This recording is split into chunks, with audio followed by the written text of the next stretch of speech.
It was Valentine's Day in Oklahoma City, a day most people spend showing love. Susan Hamilton was getting ready to leave the house. Her hair was still wet and she was fully dressed. Everything seemed normal, but something terrible happened. A short time later, her husband, Dr. John Hamilton, called 911 in a panic. What the police found inside their home was shocking. There was no break-in, nothing was stolen, just a violent crime, and a lot of unanswered questions. At first, no one knew what to think. But as police looked closer, John's story started to fall apart. Was this a random attack? Or was the truth much closer to home? This is the story of a marriage that looked perfect until the truth came out.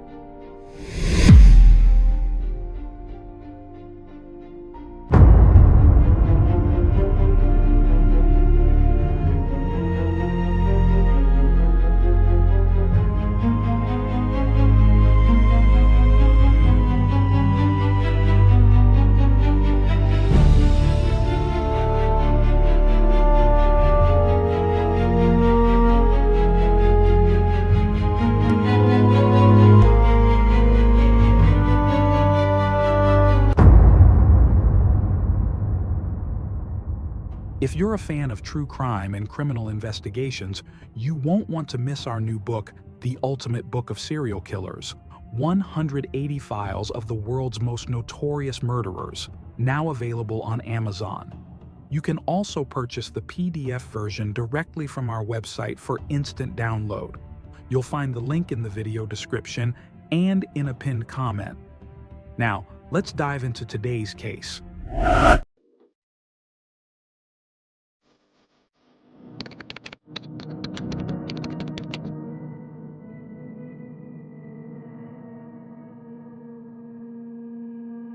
In the heart of Oklahoma City, a love story began that would captivate and later shock an entire community.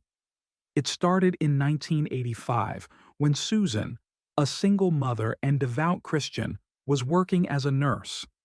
She was a woman known for her warmth, integrity, and commitment to her faith. At a medical event that same year, her path crossed with Dr. John Hamilton, a highly regarded obstetrician and gynecologist. John was already a father and a respected figure in the medical field, admired for his confidence, charm, and intense dedication to his work. The connection between them was immediate. John was drawn to Susan's gentle nature and her unwavering values.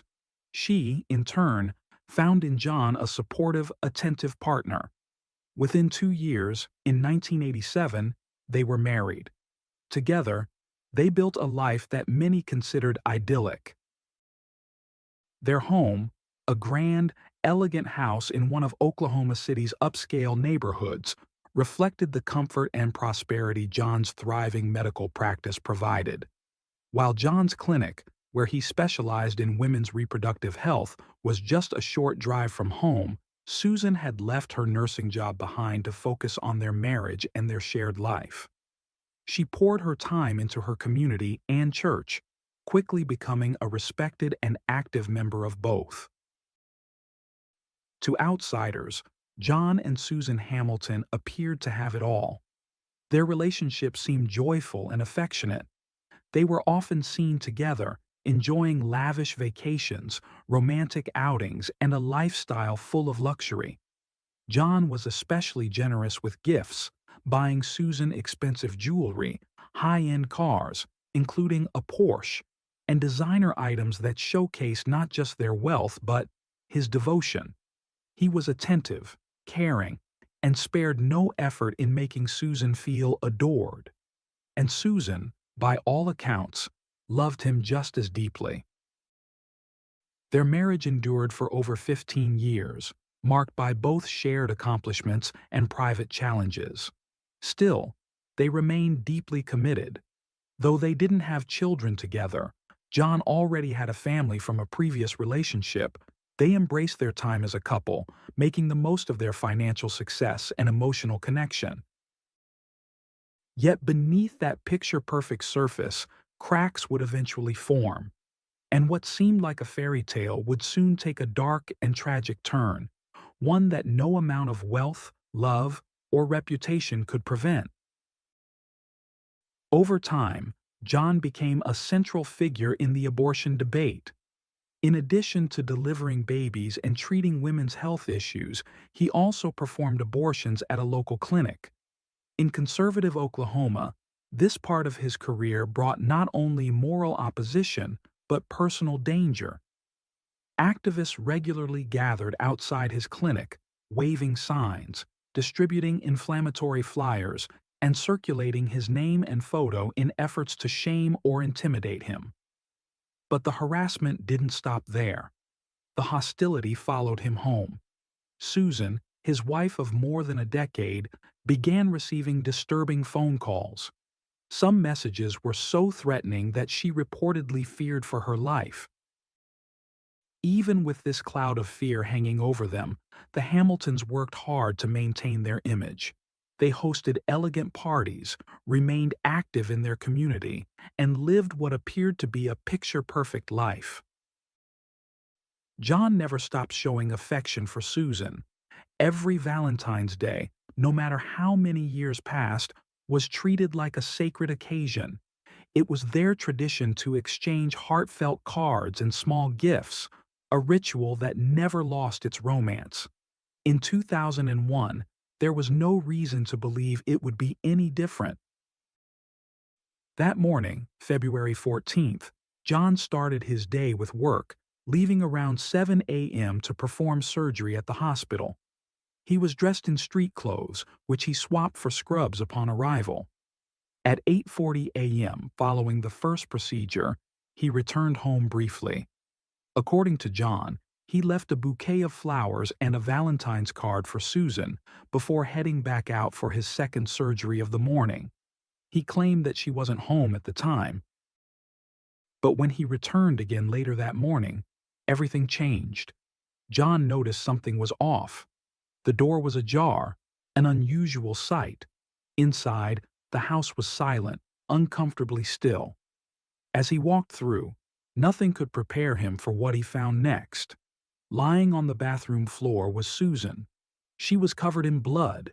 Her injuries were horrifying. She had been strangled with two of John's own neckties. Her skull had been crushed with such force that brain matter was exposed. The murder weapon was never recovered. In a panic, John called 911. His voice trembled with desperation as he begged for help. "Please, send police. Please send an ambulance. I think my wife is dead," he cried, claiming he had tried CPR but couldn't revive her. Emergency responders arrived within minutes. What they walked into was a nightmare. The scene suggested unfiltered rage. Blood was everywhere. It wasn't just an act of murder, it was overkill. The brutality pointed toward someone who had harbored deep, personal hatred for Susan. But who could feel that way about a woman so universally admired? Officers quickly took note of details that didn't sit right. Both of the couple's cars were parked in the driveway. Inside, John's shirt and shoes were soaked in blood. Blood traces were also discovered in his car. Investigators couldn't ignore the inconsistencies nor the overwhelming violence. At first, it made no sense. John and Susan had always seemed like the ideal couple.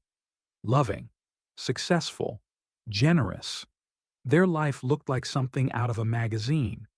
But the truth was far darker than anyone imagined, and by the end of that day, Valentine's Day would no longer be a symbol of romance. It would mark the beginning of a shocking investigation that tore apart everything the community thought it knew about John and Susan Hamilton. It didn't take long for suspicion to fall on her husband, Dr. John Hamilton. As the last known person to see her alive and the one who discovered her body, John quickly became the prime suspect. That same evening, police arrested him. From the beginning, John's behavior raised eyebrows. During questioning, he appeared deeply distressed, His hands shook, he couldn't stay still, and at times he seemed inconsolable. To some, it looked like a man broken by grief, but to others, it felt rehearsed. His erratic demeanor made it difficult to separate genuine anguish from potential guilt. Investigators ruled out robbery almost immediately. Though the front door had been left open, an unusual sight in their affluent neighborhood, nothing valuable was taken. The home was full of expensive items, luxury jewelry, electronics, fine art, all untouched. There were no signs of forced entry, but one thing was missing: a small marble figurine from the bathroom. Detectives speculated that it may have been used to bludgeon Susan, but the figurine was never found. Without a clear motive or an outside suspect, investigators looked into other possibilities. Could the murder have been politically motivated? John's work as an abortion provider had brought threats and protests, and the couple had been publicly targeted. But despite this theory, there was no solid evidence linking the crime to any of the protesters. No eyewitnesses, no break-in, no trail. The breakthrough came in the form of something far more personal: a Valentine's Day card. During a search of the Hamilton home, police discovered the card Susan had written for John. What should have been a simple love note turned out to be something else entirely. Her message read, "Obviously, I bought this before last Monday, so I guess now it doesn't seem as appropriate. I do still love you, though. Have a good day. Susan." To detectives, this was a red flag. What had happened the Monday before? What made her feel the card was no longer appropriate? The questions mounted. The card's tone, conflicted, distant, stood in sharp contrast to the affectionate image the couple portrayed. Soon, whispers of a hidden truth began to surface. One of Susan's closest friends confided in police. John, she believed, had been having an affair. The revelation cracked the image of the devoted husband and exposed something much darker. Susan herself had told her daughter that she felt suffocated in the marriage. She described her relationship as one-sided, with everything revolving around John. He demanded attention, dismissed her feelings, and left her feeling invisible. She had even admitted she was thinking about leaving him. The ideal marriage the public had admired was now being exposed as a fragile illusion. Detectives dug deeper, and what they found painted an even more troubling picture. Susan had discovered phone records, more than 60 calls, all to the same woman, a stripper who worked at a nearby club. Susan printed the records out and confronted John. He denied everything, insisting the woman was just a hospital patient. But Susan didn't believe him. In fact, she told a friend she had confronted her husband and was planning to file for divorce. That might have been the last straw. As the investigation progressed, it became clear that Susan had been preparing to break free from a marriage that no longer served her. And John? He stood to lose not only his wife, but his reputation, his lifestyle, and possibly even his career. By the time February 14th arrived, the Valentine's Day ritual that had once symbolized enduring love now masked the bitter truth of a relationship on the verge of collapse. What had once seemed like an act of devotion, flowers, a card, a visit home, may have been a desperate attempt to hold together something that had already unraveled. Behind the grand home, the lavish gifts, and the perfect public image was a storm quietly brewing. And when it finally broke, it left behind a scene so violent, so personal, that the truth could no longer be ignored. As the investigation into Susan Hamilton's brutal murder deepened, a darker portrait of John Hamilton began to take shape. Beneath John's polished image and respected career was a man desperate to protect what he valued most: his reputation.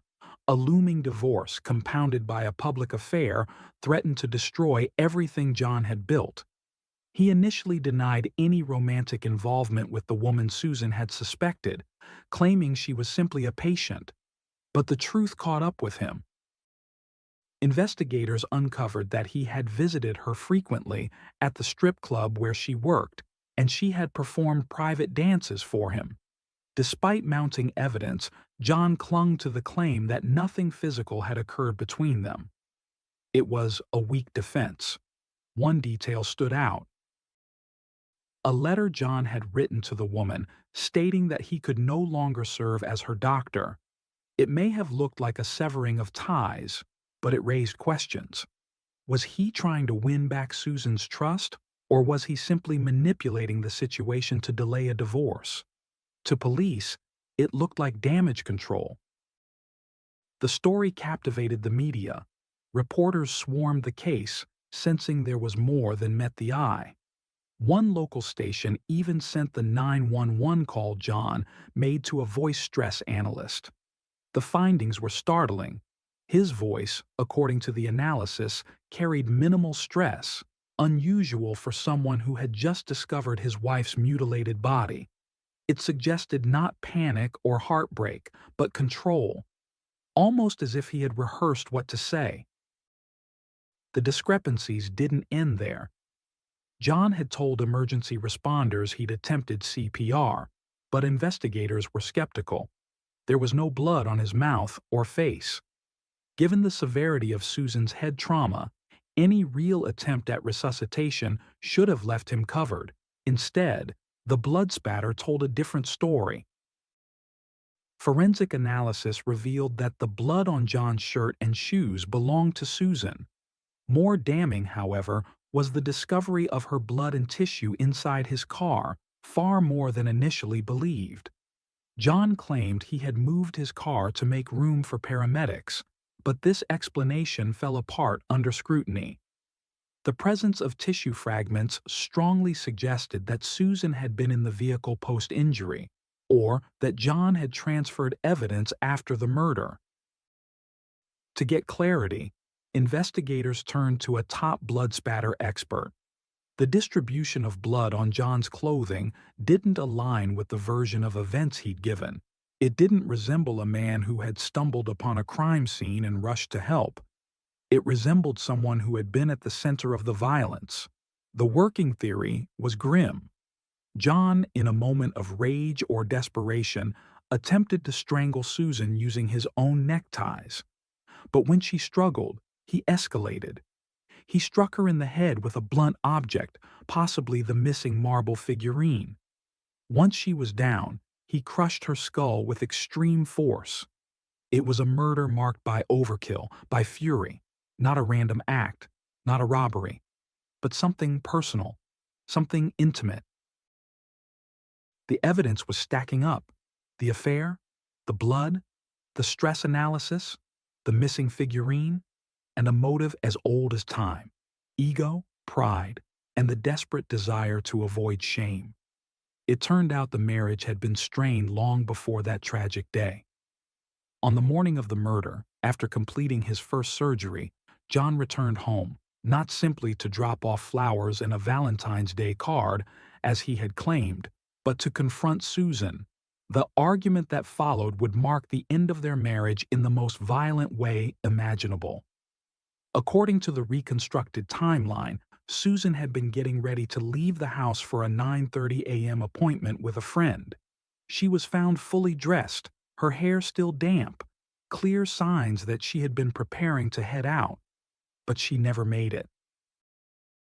Detectives uncovered a crucial detail in John's hospital schedule.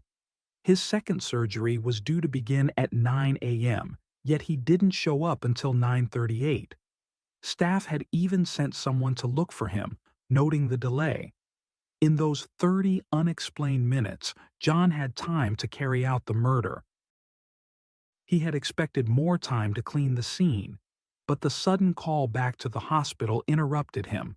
Panicked, he changed out of his blood-stained clothes and returned to work, just in time for surgery, calm, focused, and professional, as though nothing had happened.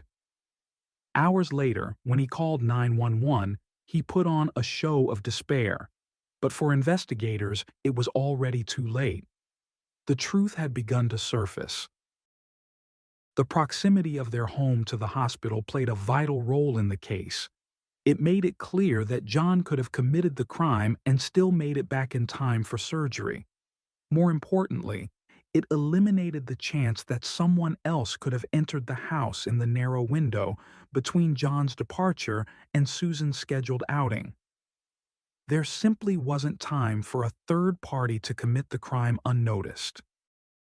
During trial preparations, John's defense team hired a blood spatter expert to examine the evidence. It was a risky move that backfired spectacularly. On the stand, when asked if the prosecution had overlooked anything significant, the expert dropped a bombshell.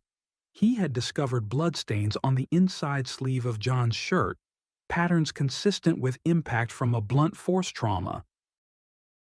Even though he had been hired to help the defense, the expert couldn't ignore the truth. His analysis confirmed what prosecutors already suspected. The blood had gotten there at the precise moment Susan was struck. There was no other plausible explanation. This was the final blow to John Hamilton's story. In the courtroom, the evidence painted a chilling picture of calculated rage. The motive? A failing marriage, an exposed affair, and a looming divorce that threatened to destroy John's reputation. The jury didn't hesitate. John Hamilton was convicted of first-degree murder and sentenced to life in prison with no possibility of parole. On top of that, he was ordered to pay over $11,000 to cover his incarceration costs. It was a landmark case, the first of its kind in the county, and it left a lasting impact. John has since filed multiple appeals, all of which have been denied. He has never confessed to the murder. To this day, he maintains his innocence, and a small group of supporters still believe he was wrongfully convicted. But the question remains, was justice served, or is there more to this story than anyone realized? Let us know what you think. Did John Hamilton deserve life in prison? Or was this a case of circumstantial evidence taken too far?